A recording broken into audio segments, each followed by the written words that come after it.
Hello everyone and welcome to lesson 10.1A. I've entitled this video, Physical Geography of the Andes and Mid-Latitude Countries. This video is going to cover pages 298 to 301. And let's start with the worksheet right away. We're going to be doing geography. The questions 1 through 13 ask you to label the following South American countries or areas. So let's go ahead and do that. Let's start with Brazil. That's the first country we studied in South America this year. And that's the big country right there. I think most of you will get that right. And then we go over here to Ecuador. And then we've got Colombia, Venezuela, and then we have Guyana, Suriname, and French Guiana. Those are from the previous chapter. And now we have some new countries to add in chapter 10.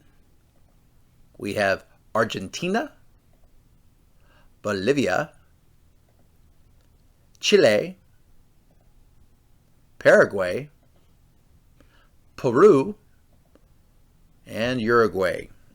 And these are the countries that are going to make up South America. And of course, French Guiana is not a country, but it is part of France, but still it's part of South America. So there are questions 1 through 13. Andes countries. 3 countries make up the bulk of the Andean region in South America. They are Peru, Bolivia, and Chile.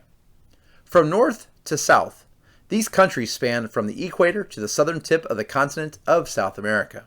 The physical landscape includes towering mountains, sweeping plains, and significant waterways. The Andes. On a map of South America, one of the first features you might notice is the system of mountain ranges running parallel to the continent's Pacific coast. And you can see that right here on this map. These are the Andes, the longest continuous group of mountain ranges in the world and the tallest in the Western Hemisphere. The Andes include high plateaus and high plains, with even higher mountain peaks rising above them. The entire series of the Andes range stretches for 4,500 miles. The Andes are not a single series of peaks arranged in a neat line. Instead, they form a series of parallel mountain ranges. These parallel ranges are called cordilleras. The rugged terrain of the cordilleras makes travel difficult. These ranges isolated human settlements from one another for centuries. In Peru and Bolivia, the 2 main branches of the Andes border a high plain called the Altiplano. In fact, Altiplano means high plain in Spanish. About the size of Kentucky, the Altiplano has an elevation of 11,200 feet to 12,800 feet above sea level. Question number 14. What makes the Andes Mountains important in the world?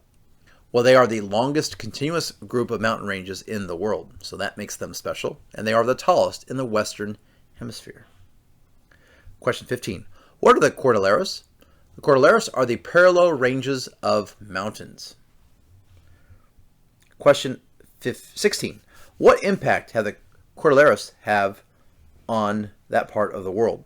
Well, it's made travel there very challenging, so it's very hard to travel through the Cordilleras. The Andes mountain ranges are the result of collisions between tectonic plates. This kind of geologic activity comes as no surprise. After all, the Andes are part of the Ring of Fire, and you can see this pictured here. All around the rim of the Pacific Ocean, plates are colliding, separating, or sliding past each other. Those forces make earthquakes and volcanic eruptions a part of life throughout much of the Andes. Question number 17. What caused the formation of the Andes mountain ranges? That is the result of the collisions between our tectonic plates. Question 18. What is the Ring of Fire? The Ring of Fire is this area shown on this map, all along the rim of the Pacific Ocean, where our tectonic plates are colliding, they're separating, they're sliding past each other, and that makes it very common for this part of the world to have earthquakes and volcanic eruptions. Plains and deserts. The Andes run parallel to the Pacific coast, but lie 100 miles to 150 miles inland from the coast. The land between the Andes and the coast averages more than 3,500 feet above sea level. In most places, the land rises steeply from the ocean. The area has tall cliffs and almost no areas of coastal plain. In Peru and northern Chile, the areas between the Pacific and the Andes is a coastal desert. On the Atlantic side of South America, broad plateaus and valleys spread across Uruguay and eastern Argentina. This plain is called the Pampas. Its thick, fertile soils come from sediments that have eroded from the Andes. The Pampas, like North America's Great Plains, provide land for growing wheat and corn and for grazing cattle. And you can see where the Pampas is located in South America, and then you see the crops growing there. Question number 19. What are the Pampas? Those are the thick, fertile soils that have been created by the erosion of the Andes. And so this is a great area for growing crops such as wheat and corn, and for grazing animals such as cows. Coastal Peru and Chile and most of southern Argentina have deserts. Wind patterns, the cold Peru current, and high elevations are the causes of the low precipitation. The Atacama Desert in Peru and northern Chile is so arid that in some places no rainfall has ever been recorded. The Patagonia Desert in Argentina lies in the rain shadow of the Andes. Question number 20. What makes the Atacama Desert an interesting place in the world? It is the driest, it is considered to be one of the driest, if not the driest places in the world. No rainfall has ever been recorded in the Atacama Desert. Waterways. The Parana, Paraguay, and the Uruguay rivers combine to create the second largest river system in South America after the Amazon. And you can see those rivers pictured here in this map. This river system drains much of the eastern half of South America. The system is especially important to Paraguay because Paraguay is a landlocked country. And the river system provides transportation routes and makes possible the production of hydroelectric power. Along the Paraguay River is the Pantanal, one of the largest wetlands. This area produces, and by the way, the Pantanal is pictured right here. This area produces a diverse ecosystem of plants and animals. Question number 21. The textbook mentions that the country of Paraguay is landlocked. What does that term mean? Well, in geography, landlocked means a country or region that is completely surrounded by land and does not have direct access to an ocean or waterway that connects to an ocean. So as you can see on this world map, the countries in this color, remember I'm colorblind, I think that's green. But these countries that you see are landlocked countries. They don't have access to like a major sea or ocean. And so that makes it very challenging for their countries to be as financially productive because their ships don't really have access to the world. Like our ships can leave our harbors here and go to the world. Well, what are you supposed to do if you're like Paraguay and your country is landlocked? You're surrounded by other countries. Makes it very challenging. Question 22. Why is the Parana, Paraguay, and Uruguay river system so important to the country of Paraguay? 2 reasons. It provides them transportation, and secondly, it gives them a chance to make power, electrical power, hydroelectric power, using those rivers to make electricity. Hydroelectric power.